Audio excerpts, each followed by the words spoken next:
मुश्किलों से तब जाके हम छूटे हैं। बस मोदी सरकार का हम बहुत धन्यवाद दिल से करते हैं। मेहरबानी। भारत सरकार जिंदाबाद। Dialog हमसे बहुत मदद किया। Thank you.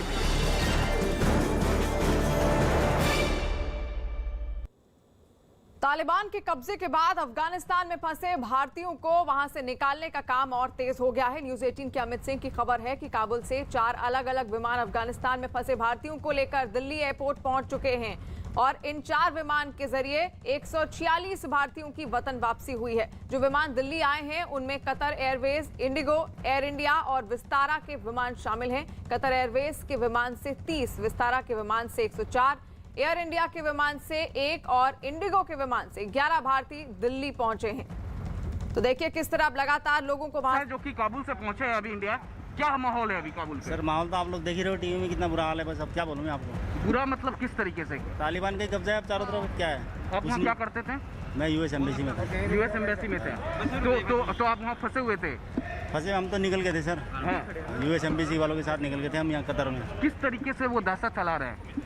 अब उनका दहशत का तरीका तो वही है ना सर, उनका राज है, सब कुछ करेंगे वो लोग।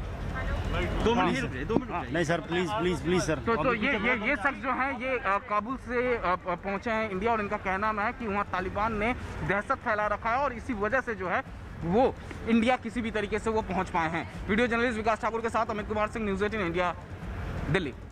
और दिल्ली के आईजीआई एयरपोर्ट से अमित सिंह हमारे साथ जुड़ गए हैं। नीरज यतेंद्र भी हमारे साथ जुड़े हुए हैं। सबसे पहले शुरुआत करते हुए अमित, आपसे खौफ के मुंह से ये लोग निकल कर आ रहे हैं और चेहरे पर इनके खुशी खिल गई है। क्या कह रहे हैं जो लोग वहां से वतन वापसी जिनकी हो रही है?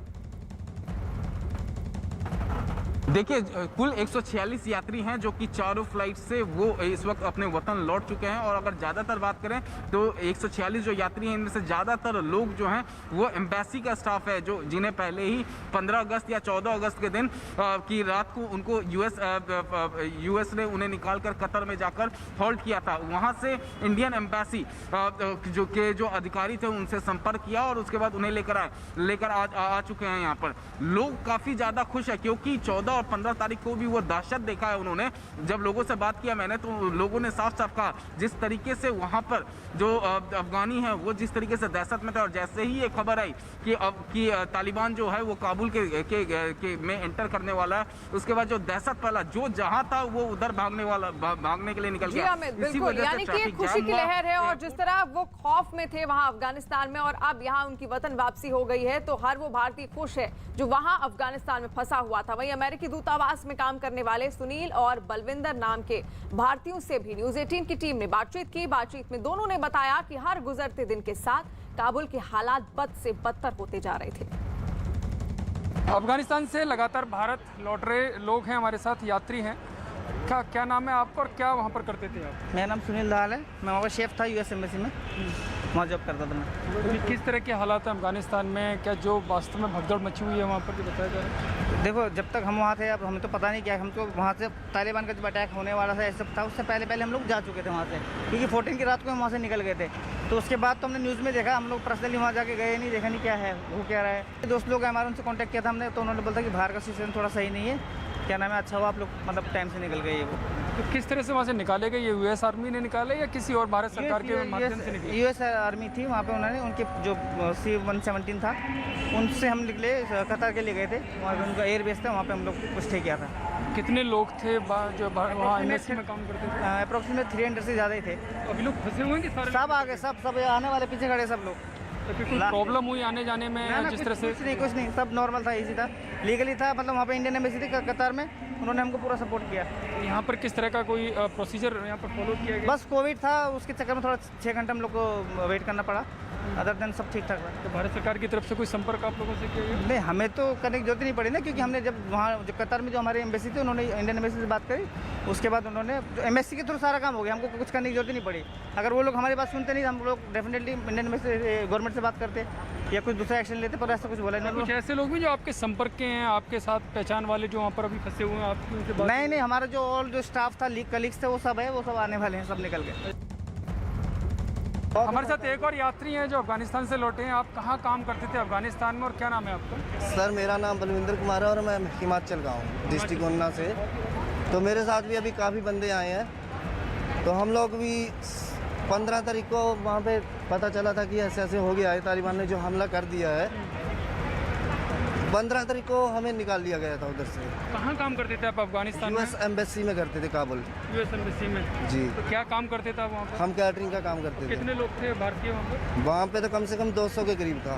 तो किस तरह के हालात थे जब आपको वहाँ से निकाला गया और किस तरह से निकाला गया? सर जब तक हम वहाँ से निकले थे तब तक तो बाहर में पता चला था कि ऐसे ऐसे होने वाला है, कुछ गड़बड़ होने वाली है, क्योंकि वो इन्फॉर्मेशन हमें मिलती रहती थी।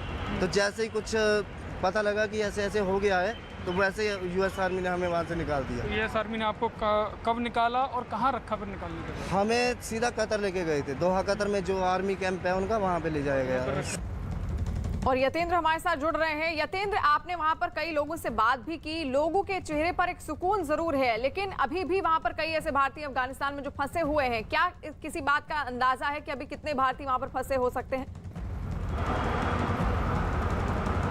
देखो, जाहिर है जो लोग वापस आते हैं अपने वतन की सरजमीं पर, तो एक चेहरे पर खुशी, एक चेहरे पर संतोष के भाव तो साफ तौर पर दिखाई देते हैं। और आज जो 4 विमानों से जो लोग भारतीय वापस आए हैं, वो ज़्यादातर उसमें से यूएस एम्बेसी जो काबुल में थी वहाँ पर काम करते थे। उनको हालांकि जो बवाल हुआ, जो तालिबान का कब्जा हुआ, उससे पहले उनको यूएस आर्मी ने निकाल कर कतर पहुँचा दिया गया था। कतर में जो उनका बेस है वहाँ पर उनको रखा गया था और इंडियन एम्बेसी की सहायता से उनको वापस आज भारत लाया गया है। तो वो चेहरे पर खुशी साफ तौर पर देखी जा सकती है। लेकिन जहाँ तक अभी तक और लोगों के फंसे होने की बात है, तो जो एमएससीज वगैरह में काम करते थे वो लोग तो पूरी तरह से वापस आ गए, लेकिन जो वहाँ दूसरी जगहों पर जॉब करते थे या जो इनका छोटा मोटा बिजनेस वहाँ पर था, उनमें से अभी भी कई लोगों के फंसे होने की खबर है। और लगातार भारत सरकार अपने कूटनीतिक चैनल्स के थ्रू, डिप्लोमेटिक चैनल्स के थ्रू उन लोगों के संपर्क में है और कोशिश कर रही है कि उनको भी सुरक्षित लाया जाए, क्योंकि भारत सरकार का पूरा जोर इसी बात पर है कि किसी भी भारतीय को किसी भी तरह की दिक्कत ना हो। अगर वो कहीं फंसे हुए हैं तो उनको बातचीत करके और जो हर संभव मदद हो सकती है वो मुहैया कराकर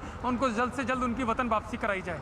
जी बिल्कुल, कई भारतीय नागरिक वतन वापस लौट चुके हैं, लेकिन अभी भी कई ऐसे भारतीय नागरिक हैं जो अफगानिस्तान में हैं और जिनकी मदद के लिए भारत सरकार ने एक नंबर भी जारी किया है। वहीं काबुल के अमेरिकी दूतावास में काम करने वाले एक और भारतीय से न्यूज़ 18 की टीम ने बातचीत की, जिसमें उन्होंने काबुल में तालिबान के घुसने के बाद की पूरी कहानी बताई।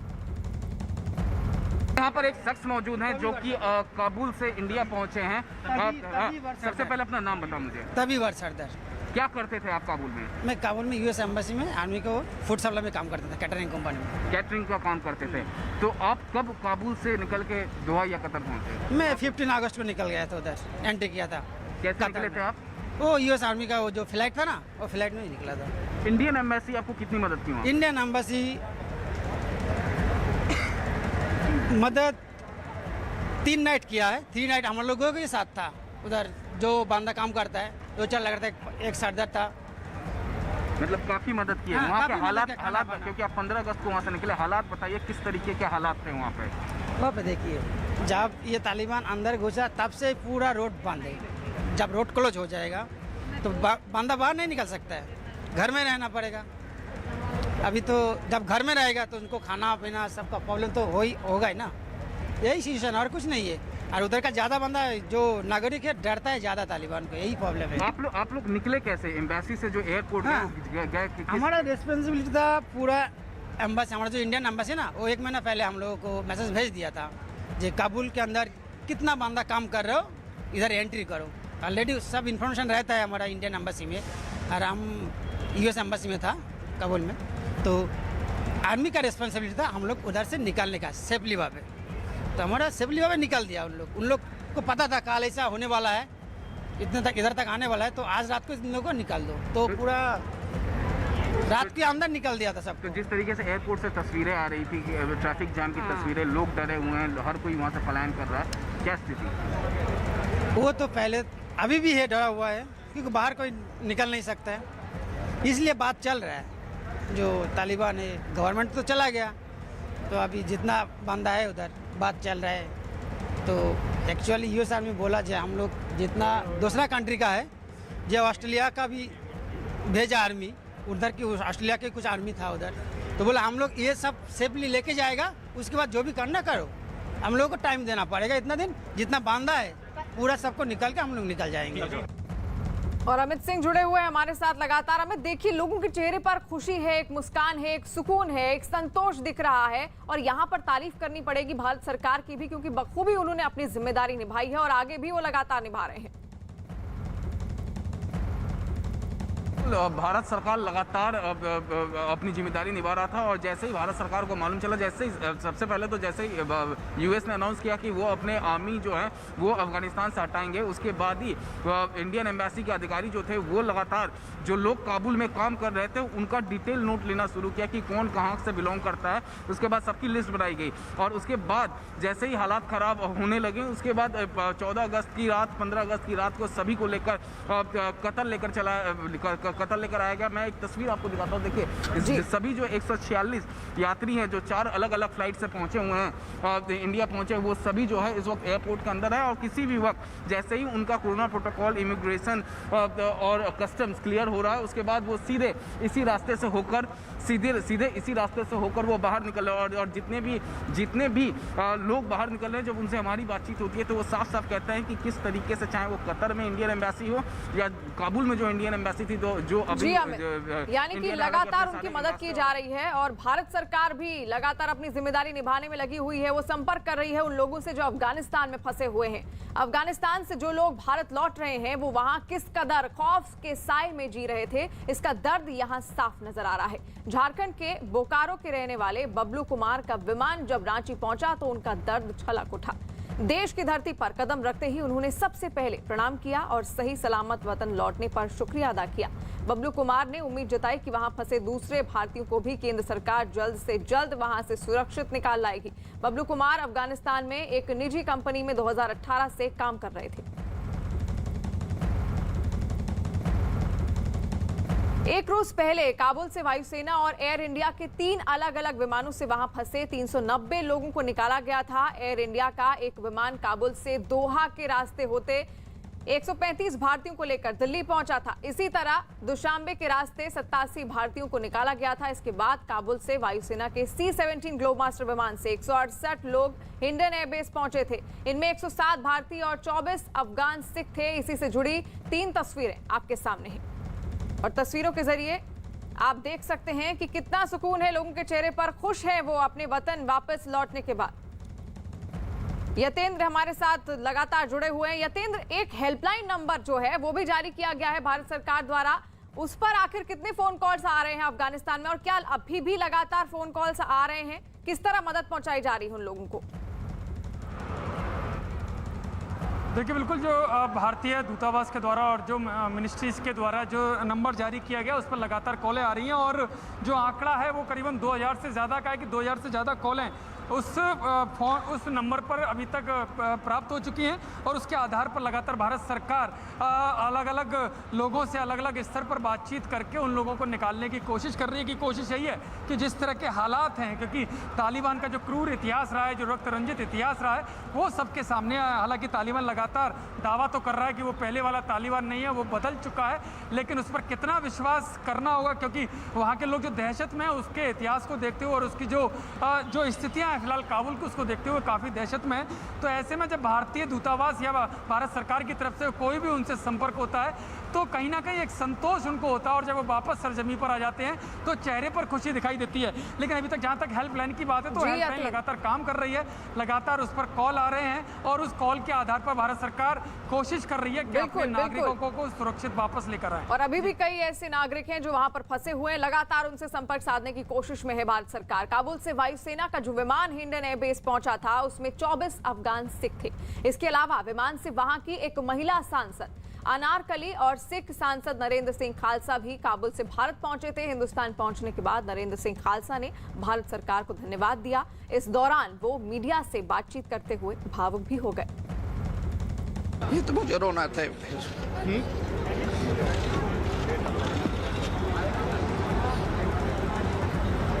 सर आप जाएंगे अपने घर, आप चिंता मत करिए, आप जाएंगे, ऐसा आप रोइए मत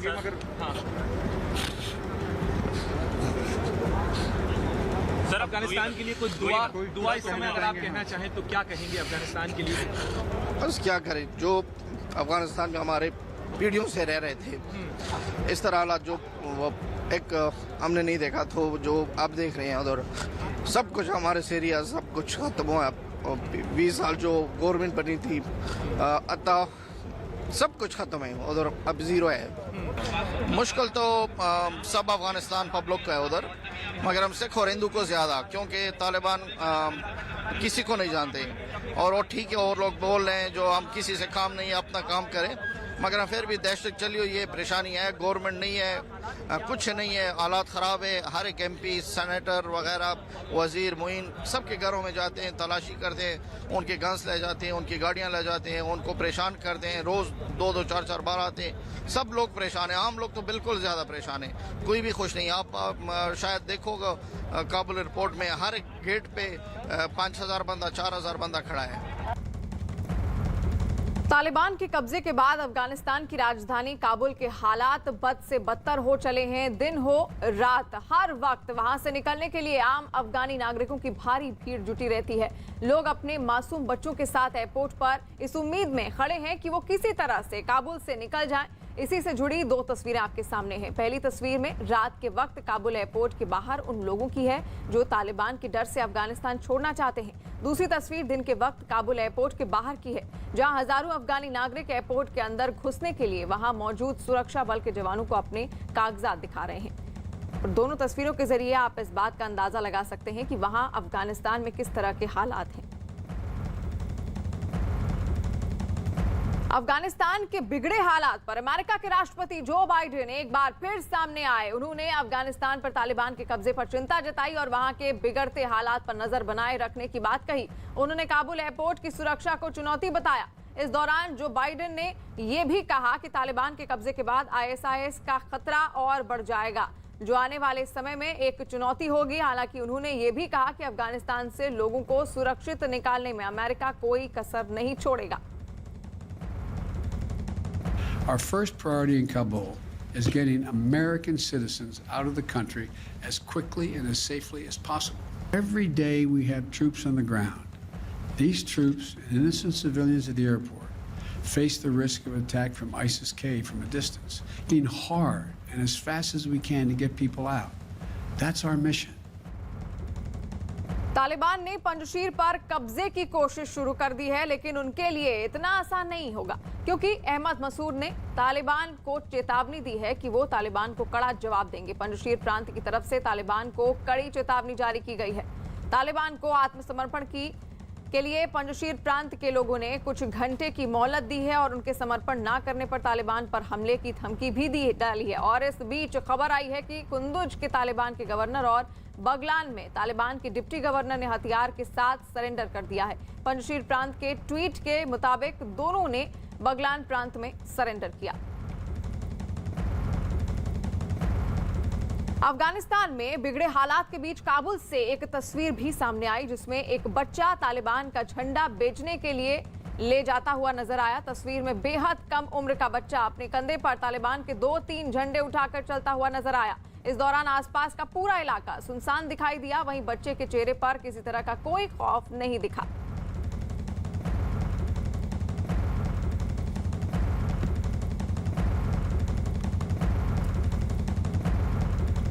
जातिगत जनगणना के मुद्दे को लेकर एक बार फिर राजनीतिक सरगर्मियां तेज हो गई हैं। केंद्र पर लगातार दबाव बनाया जा रहा है कि अब देश में जातिगत जनगणना होनी चाहिए। विपक्ष के अलावा बीजेपी की सहयोगी पार्टियां भी ये मांग उठाने लगी हैं।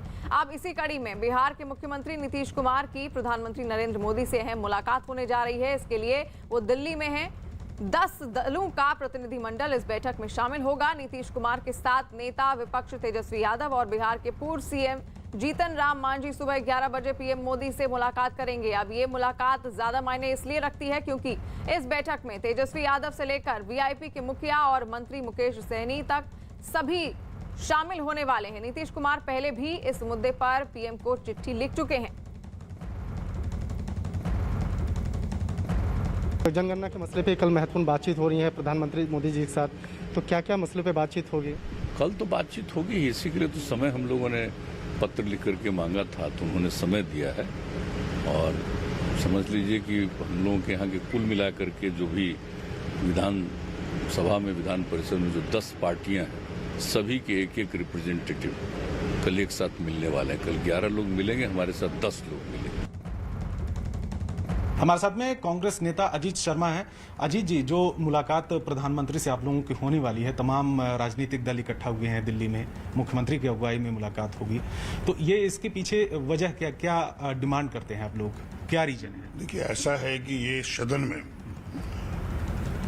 2019 और 2020 में ये पारित हुआ था कि हम लोग जाति जनगणना कराएं ताकि लोगों को सही रूप से रोजगार मिल सके।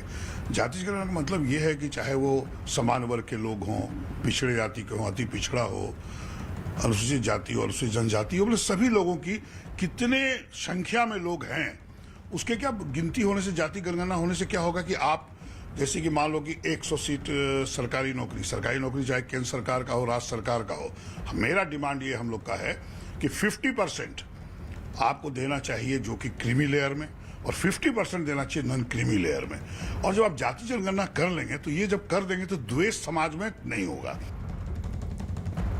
और दिल्ली से नीरज कुमार हमारे साथ जुड़ रहे हैं। नीरज, आज बैठक होने वाली है, मुलाकात होगी, 10 प्रतिनिधि मंडल जो है, 10 दलों के प्रतिनिधि मंडल शामिल होंगे। ये 10 प्रतिनिधि कौन कौन होने वाले हैं? देखिए, सर्वदलीय प्रतिनिधि मंडल है इसमें। जेडीयू की तरफ से तो जेडीयू के प्रतिनिधि विजय चौधरी होंगे, मुख्यमंत्री तो नेतृत्व कर रहे हैं इस प्रतिनिधि मंडल का, खुद भी वो जेडीयू से हैं। इसके अलावा भारतीय जनता पार्टी, कांग्रेस, जीतन राम मांझी की पार्टी, हम, वीआईपी, इसके अलावा तमाम जो पार्टियां हैं विधानसभा में जो प्रतिनिधित्व करती हैं, बिहार में सत्ता पक्ष और विपक्ष का, आरजेडी की तरफ से खुद तेजस्वी यादव होंगे, कांग्रेस की तरफ से विधायक दल के नेता अजीत शर्मा इसमें शामिल होने जा रहे हैं। तो तमाम पार्टियों के प्रतिनिधि मंडल इसमें शामिल होंगे और यही मांग की जाएगी कि जातिगत आधारित जनगणना जो है उसको लागू किया जाए, जातिगत आधारित जनगणना करवाई जाए। आपको याद होगा कि अब से कुछ दिन पहले जेडीयू कार्यकारिणी की बैठक हुई थी, उसमें भी प्रस्ताव पारित किया गया था कि वो लोग मिलेंगे प्रधानमंत्री से, और उससे पहले तमाम प्रतिनिधि मंडल ने, विपक्ष के प्रतिनिधि मंडल ने मुख्यमंत्री से मुलाकात कर उन्हें एक ज्ञापन सौंपा था जातिगत जनगणना के लिए। तो आज का जो प्रतिनिधि मंडल मिलेगा जिसमें बिहार के तमाम दलों के नेता शामिल रहेंगे मुख्यमंत्री के नेतृत्व में, उनकी मांग यही रहेगी कि जातिगत जनगणना करवाई जाए ताकि जो समाज में विभिन्न जातियों का प्रतिनिधित्व है उसका पता चल सके और विकास योजनाओं के साथ साथ नौकरी में उसका इस्तेमाल किया जा सके। बिल्कुल नीरज, आप बने रहिए। इसी बीच बीजेपी नेता सुशील मोदी ने ट्वीट किया, बीजेपी कभी भी जाति जनगणना के विरोध में नहीं रही। उन्होंने ऐसा लिखा और इसलिए हम इस मुद्दे पर विधानसभा और विधान परिषद में पारित प्रस्ताव का हिस्सा रहे हैं। प्रधानमंत्री नरेंद्र मोदी से मिलने वाले बिहार के प्रतिनिधि मंडल में भी बीजेपी शामिल है। ये ट्वीट किया गया है सुशील मोदी का। ये मुख्यमंत्री जी ने कई ऐसे निर्णय लिए हैं बिहार प्रदेश में, जाति से ऊपर उठ करके उन्होंने विकास का मुद्दा बनाया। जैसे ईबीसी हो, ओबीसी हो, महिला हो, तमाम लोगों को जो प्रवर्ती सरकार में सम्मान नहीं मिलता था, विकास के रास्ते पर लोग नहीं आते थे, वैसे बिहार के यशस्वी मुख्यमंत्री जी ने विकास के मुख्य धारा में लाने के लिए छोटी छोटी जातियों को उन्होंने लाया है। देश के प्रधानमंत्री से मिलने का समय मिला है तो माननीय नरेंद्र मोदी जी ने जो निर्णय लेंगे हम सबका वो मान्य होगा। और नीरज लगातार हमारे साथ जुड़े हुए हैं। नीरज, आज मुलाकात तो होने वाली है लेकिन देखिए नीतीश कुमार तो उसमें शामिल होंगे ही। 10 दल हैं जिसमें जो विरोधी है नीतीश के, तेजस्वी और जीतन राम मांझी, वो भी सामने आएंगे, वो भी इस मुलाकात में शामिल होंगे। इसके क्या मायने निकाले जाएं? देखिए, मायने है कि बिहार की तमाम राजनीतिक दल जो है वो चाहते हैं, बिहार की राजनीति को ये सूट करता है कि जातिगत जनगणना हो तमाम राजनीतिक दलों की राजनीति को।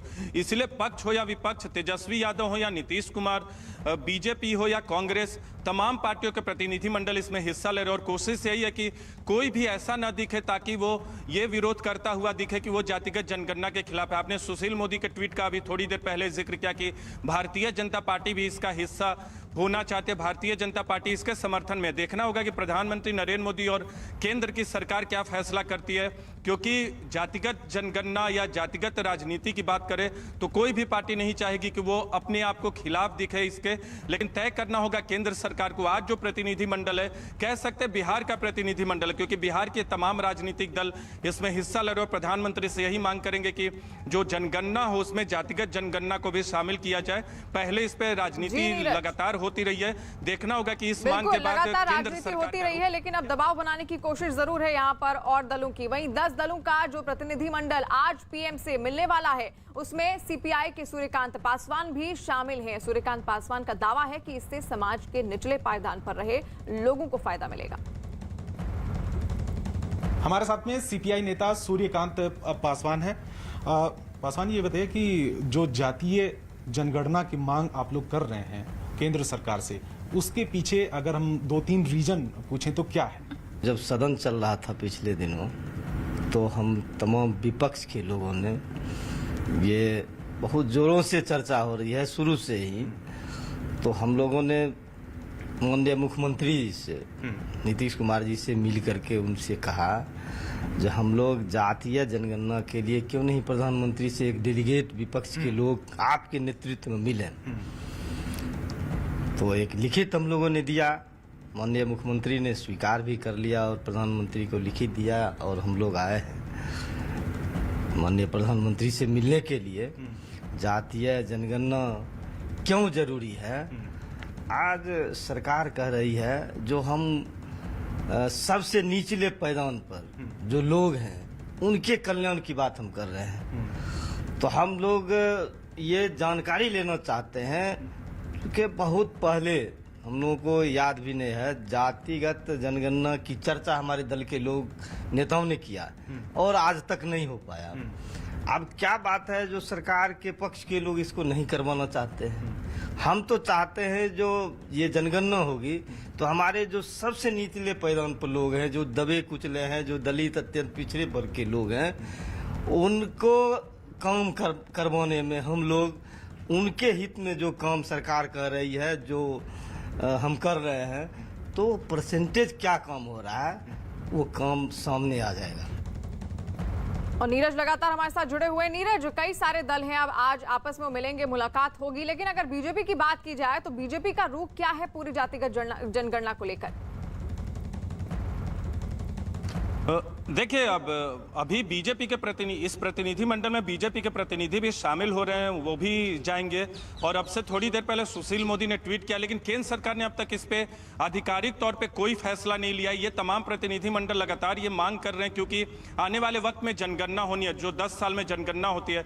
अगर केंद्र सरकार ये फैसला करती है कि जातिगत जनगणना कराई जाए, तो फिर इन तमाम जो राजनीतिक दलों ने मांग की, चाहे वो भारतीय जनता पार्टी हो, जेडीयू हो, कांग्रेस हो या दूसरी पार्टी हो, क्योंकि बिहार में इनकी राजनीति को सूट करता है। बीजेपी को ये तय करना होगा कि जातिगत जनगणना के वो पक्ष में है कि नहीं। अगर करवाना है तो क्या उसका कंटूर्स होगा, यानी कैसे, क्या पैरामीटर्स होंगे, ये तमाम चीजें उनको तय करना होगा।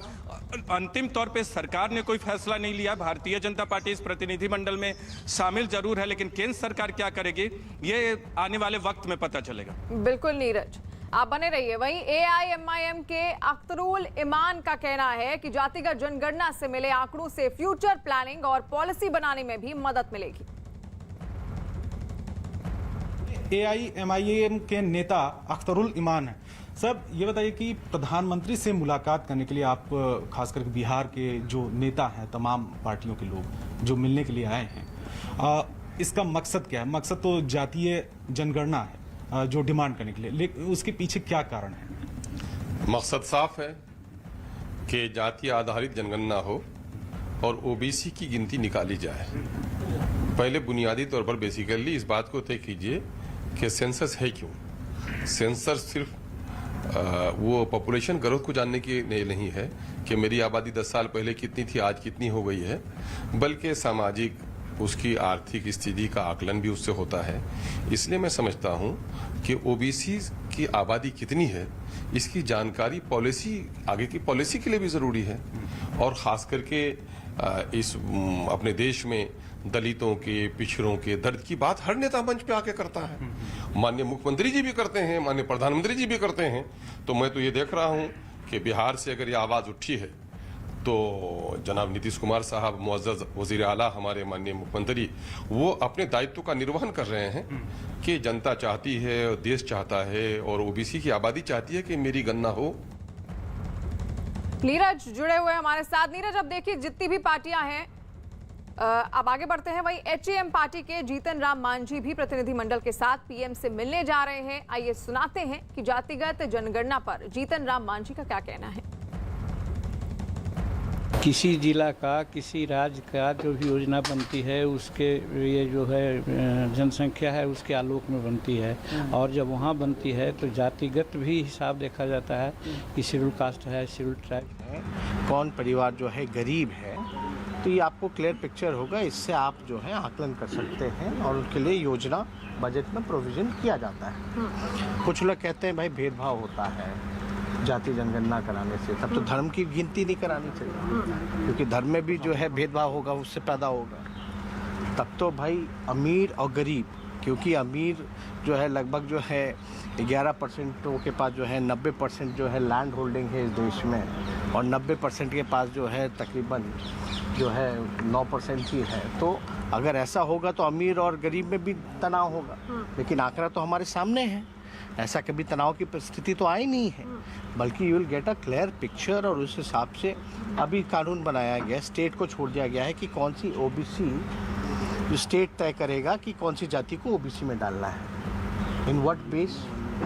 तो आपके पास जब आंकड़े सामने होंगे तब तो आप तय कीजिएगा कि भाई कौन सी जात को जो है ओबीसी में डालना है, ईबीसी में डालना है, या गरीब है, आर्थिक शैक्षणिक तौर पे भी होता है काउंटिंग। तो इसमें कोई अलग से खर्चे की भी बात नहीं है। जब धर्म की काउंटिंग हो रही है तो उसमें एक नया ही तो कॉलम जोड़ना है, तो खर्चा भी अलग नहीं है। तो इन सारे बिंदुओं को हम लोग प्रधानमंत्री के पास रखेंगे। मतलब क्या रुक क्यों रहे वो लोग, क्या लगता है? अब रुका गया है, पार्लियामेंट में 2 बारी सवाल पूछा गया है इसी मानसून सत्र में, तो साफ तौर पे केंद्र सरकार ने मना किया, लेकिन ये आज नहीं।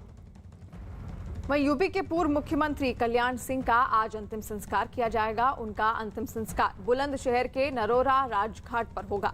अलीगढ़ से कल्याण सिंह की अंतिम यात्रा शुरू हो गई है। यूपी के सीएम योगी आदित्यनाथ भी अलीगढ़ में मौजूद हैं। इससे पहले कल्याण सिंह का पार्थिव शरीर लखनऊ से अलीगढ़ के लिए अहिल्याबाई होलकर स्टेडियम लाया गया और वहां उन्हें अंतिम विदाई दी गई। कल्याण सिंह की अंतिम यात्रा उनके पैतृक गांव अतरौली होते हुए बुलंदशहर के नरोरा राजघाट दोपहर तक पहुंचेगी। और अजीत हमारे साथ जुड़ गए हैं। अजीत, नरोरा अब उनकी जो ये अंतिम यात्रा है पहुंचेगी, अभी फिलहाल क्या तैयारी है वहां पर?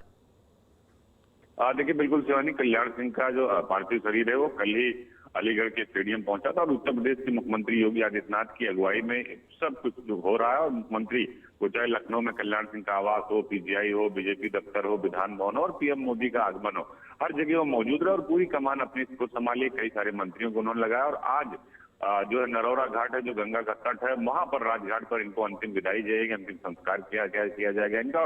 और जो इसके साथ ही कई राज्यों के जो राज्यपाल या मुख्यमंत्री वहां मौजूद होंगे, पुष्कर सिंह धामी होंगे, उत्तर प्रदेश सरकार के कई केंद्रीय मंत्री, जो उत्तर प्रदेश के कैबिनेट मंत्री हैं वो मौजूद होंगे, सीएम योगी मौजूद होंगे और कहा जा रहा है कि केंद्र के कई बड़े नेता भी मौजूद होंगे। अमित शाह के भी आने की बात है, हालांकि अभी उसकी आधिकारिक पुष्टि नहीं है कि वो कितने बजे आएंगे, लेकिन 2 से 3 बजे के बाद जो नरोरा स्थित घाट है, गंगा तट है राजघाट, वहां पर उनका अंतिम संस्कार किया जाएगा। और इसी बीच उत्तर प्रदेश सरकार की तरफ से एक बड़ा ऐलान भी किया गया है कि जो अलीगढ़ का जो हवाई पट्टी है, जो एयरपोर्ट है, उसका नाम कल्याण सिंह के नाम से रखा जाएगा। यानी सरकार एक के बाद एक योजनाओं का भी शिलान्यास करेगी और 5 जिलों में सड़कें भी कल्याण सिंह के नाम पर होगी और अयोध्या में राम जन्मभूमि पर जाने वाली सड़क का नाम भी कल्याण सिंह के नाम पर होगा। बिल्कुल, आप बने रहिए अजीत। वहीं यूपी के पूर्व मुख्यमंत्री कल्याण सिंह के नाम पर राज्य के 5 जिलों में एक सड़क का नाम रखा जाएगा। डिप्टी सीएम केशव प्रसाद मौर्य ने ऐलान किया है।